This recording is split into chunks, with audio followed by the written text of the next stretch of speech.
Good evening. Study click में आपका स्वागत है। चलिए बायोडाइवर्सिटी में जब हम लोग स्टार्ट करेंगे तो जो नीट का एक इंपॉर्टेंट टॉपिक बनेगा और लगातार सवाल यहाँ से आते रहे हैं, कभी टिलमैन हाइपोथेसिस करके उन्होंने पूछा, कभी सेक्रेड ग्रुप्स करके पूछा है। तो आज हम लोग मिलेंगे आपको एक नए टॉपिक के साथ जो कि हॉट टॉपिक कहा जाएगा बायोडाइवर्सिटी के सेंस में, और इस टॉपिक का जो नाम है वो है रिवेट पॉपर हाइपोथेसिस। तो चलिए रिवेट पॉपर हाइपोथेसिस को डिटेल में समझते हैं।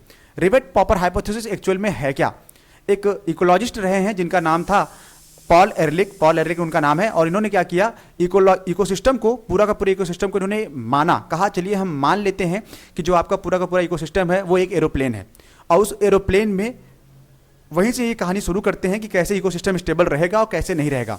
यानी जब वो एरोप्लेन उड़ रहा है तो उड़ता हुआ एरोप्लेन यानी इकोसिस्टम स्टेबिलिटी कब तक गेन करेगा। तो उसी वाले कॉन्सेप्ट से, बेसिक कॉन्सेप्ट से इन्होंने शुरुआत करी और कहा कि पॉल एरलिक के अकॉर्डिंग हम लेके चल रहे हैं यहाँ पे। इन्होंने कहा कि जो इकोसिस्टम है वो एरोप्लेन आपको मानना पड़ेगा, और हम लोग यहाँ पे मान के कहानी को आगे बढ़ाएंगे। मानने के अकॉर्डिंग हमने देखा कि all parts join together with rivet.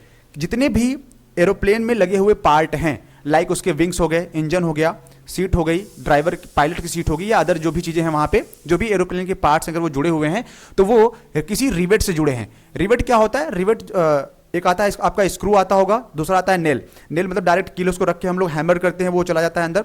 Screw में हमको रख के उसको रोल ओवर करना होता है। ये रिवेट जो है दूसरी तरीका है जिसको हम लोग रिपीट सिस्टम के नाम से भी जानते हैं। आजकल नए बाइक में जो भी नंबर प्लेट्स वगैरह आ रही हैं उसके लगाने के लिए रिवेट सिस्टम लगाया गया है। उस रिवेट को हम लोग क्या मान रहे हैं यहाँ पे? स्पीसीज मानना है, क्योंकि जब आप एरोप्लेन को इकोसिस्टम मान रहे हैं तो एरोप्लेन में लगे हुए रिवेट को आपको क्या मानना है? स्पीसीज मानना है। और इकोसिस्टम में कई सारी स्पीसीज होती है, यानी बायोडाइवर्सिटी वहाँ पे मैक्सिमम मानी जाएगी। कह रहे हैं कि इफ पैसेंजर, उस एरोप्लेन के अंदर बैठा हुआ पैसेंजर अगर स्टार्ट कर दे पॉपिंग मतलब उखाड़ना रिवेट को, एंड टेक होम, अगर वो एरोप्लेन में लगे कोई भी पैसेंजर जो भी उसके अंदर बैठे हुए एरोप्लेन में, अगर उस एरोप्लेन में लगे हुए रिवेट को उखाड़ के अपने घर ले जाने लगे तो शुरुआत में तो कोई दिक्कत नहीं आएगी, मतलब वो इकोसिस्टम अभी भी स्टेबल रहेगा। लेकिन बाद में क्या होगा? Causing a species to become extinct. लेकिन बाद में ये क्या करेगा? जो स्पीसीज है वो क्या हो जाएगी? एक्सटिंक्ट हो जाएगी। और स्पीसीज का एक्सटिंक्शन कभी भी बायोडाइवर्सिटी वाले सेंस में या इकोसिस्टम को स्टेबल बनाने के सेंस में अच्छा नहीं माना जाता। यानी अगर लॉस ऑफ स्पीसीज हो रहा है तो इकोसिस्टम डिस्टर्ब होगा। यानी आप ऐसे भी समझ सकते हैं कि जब आपने रिवेट को निकाला तो रिवेट के निकलने से जो एरोप्लेन था, उड़ रहा था आपका एरोप्लेन, वो क्या होगा? डिस्टर्ब होगा, डिसबैलेंस होगा। तो कहीं ना कहीं एक समय के बाद ऐसा आएगा कि जब पूरा का पूरा एरोप्लेन ही क्या हो जाएगा? क्रैश कर जाएगा, यानी पूरा का पूरा running ecosystem, stable ecosystem collapse कर जाएगा। उसी चीज को ये इस तरीके से समझा रहे हैं। इन्होंने कहा initially it will not affect flight safety. It means शुरू में ये कभी भी फ्लाइट सेफ्टी को अफेक्ट नहीं करेगा, दुष्प्रभावित नहीं करेगा, लेकिन प्रॉपर फंक्शनिंग ऑफ इकोसिस्टम। लेकिन इसका मतलब क्या है कि फ्लाइट की सेफ्टी का मतलब है जब इकोसिस्टम क्या कर रहा है? प्रॉपर फंक्शन कर रहा है। इसी सीरीज में लेकिन एक समय ऐसा आएगा, but as well as more rivet removed. जैसे जैसे कि अगर हम देखेंगे जब ढेर सारे रिवेट को निकाल लिया जाएगा तब रिजल्टिंग में क्या मिलेगा आपको? Aeroplane become dangerously weak over time. कह रहे हैं कि एरोप्लेन एक लंबे समय के बाद जब ढेर सारे रिवेट आप निकाल लेंगे तो बहुत ही खतरनाक ढंग से क्या हो जाएगा? कमजोर हो जाएगा।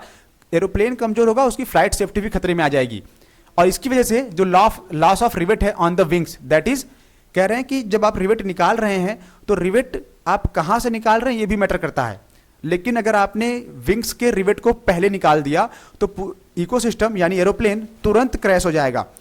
तो जिस रिवेट को निकालने से, जिस जगह के रिवेट को निकालने से एरोप्लेन तुरंत क्रैश कर गया या आपका इकोसिस्टम तुरंत क्रैश कर गया, उस स्पीसीज को, क्योंकि रिवेट को स्पीसीज माना हुआ था, अब जब रिवेट को स्पीसीज मान रहे हैं तो वो स्पीसीज क्या कही जाएगी? की स्पीसीज। यानी वो रिवेट क्या कहलाएगा? की स्पीसीज। और की स्पीसीज क्या होते हैं? हम लोग की स्टोन स्पीसीज के नाम से भी इसको पढ़ते थे। Drive major function of the ecosystem. एक ऐसी स्पीसीज जो घर की स्पीसीज है वो मेजर फंक्शन ड्राइव करता है। मान लीजिए आपने घर में क्या किया, आपका घर इकोसिस्टम है और आपने बाहर ताला लगा दिया, और ताले की चाबी जो है जिसको हम लोग की बोल रहे हैं वो की स्पीसीज है। अब आपके पास चाबी ही नहीं है तो क्या आप घर में एंटर कर पाएंगे? आप उस पूरे इतने बड़े इकोसिस्टम में जो कि सारे रिसोर्सेज आपको दे रहा है, कि आप वहां एंटर कर पाएंगे? अगर नहीं कर पाएंगे तो सोचिए जरा सा, एक छोटी सी चाबी क्या कर रही है? आपको अपने इकोसिस्टम में एंटर करने नहीं दे रहा है। बिल्कुल वैसे ही कह रहे हैं कि जो ड्राइव कर रहा है ये इकोसिस्टम, की स्पीसीज जो है मेजर फंक्शन को ड्राइव करता है। और इस सेंस में अगर हम लॉस करा दें, हत्या कर डालें, मार डालें या इसको हटा दें तो क्या होगा? की स्पीसीज के जाने से more serious threat to flight safety, और फ्लाइट की सेफ्टी क्या हो जाएगी? बहुत ही बुरे ढंग से क्या हो जाएगी? दुष्प्रभावित होगी। आप एरोप्लेन देख के समझ सकते हैं कि मान लीजिए ये एरोप्लेन है और इसके जो भी पार्ट्स हैं, चाहे ये वाला पार्ट हो, चाहे इसके विंग्स वाले पार्ट होंगे, या फिर इसका पायलट वाली सीट होगी, या विंडो वाली सीट हो, या इसकी टेल वाली सीट हो, अगर हर जगह हर एक पार्ट एक अलग रिवेट से जुड़ा हुआ है, हर एक पार्ट किससे जुड़ा हुआ है? रिवेट से। और इन्होंने कहा कि रिवेट इक्वल टू क्या है? हम यहाँ पे रिवेट इक्वल टू स्पीसीज मान रहे हैं। तो जब रिवेट इक्वल टू स्पीसीज है, आप कह रहे हैं कि ये विंग वाले रिवेट को निकाल दीजिए। जैसे ही आप विंग वाले रिवेट को निकालेंगे तो क्या हो जाएगा? एरोप्लेन तुरंत वीक हो जाएगा, यानी इकोसिस्टम क्या होगा? तुरंत कमजोर हो जाएगा और ये कोलैप्स कर जाएगा। तो इस हाइपोथेसिस के थ्रू पॉल एहरलिख ने ये बताया कि कोई भी इकोसिस्टम है, अगर वो ड्राइव हो रहा है, उसका मेजर फंक्शन ड्राइव हो रहा है, तो मेजर फंक्शन जो चलता है वो की स्पीसीज से चलता है। की स्पीसीज को हम लोग कीस्टोन स्पीसीज के नाम से भी जानेंगे, जो मिनिमम नंबर में प्रेजेंट होते हैं लेकिन मैक्सिमम डिस्टर्बेंस क्रिएट कर सकते हैं या इकोसिस्टम को रन करने में हेल्प करते हैं, उसको हम लोग मानेंगे।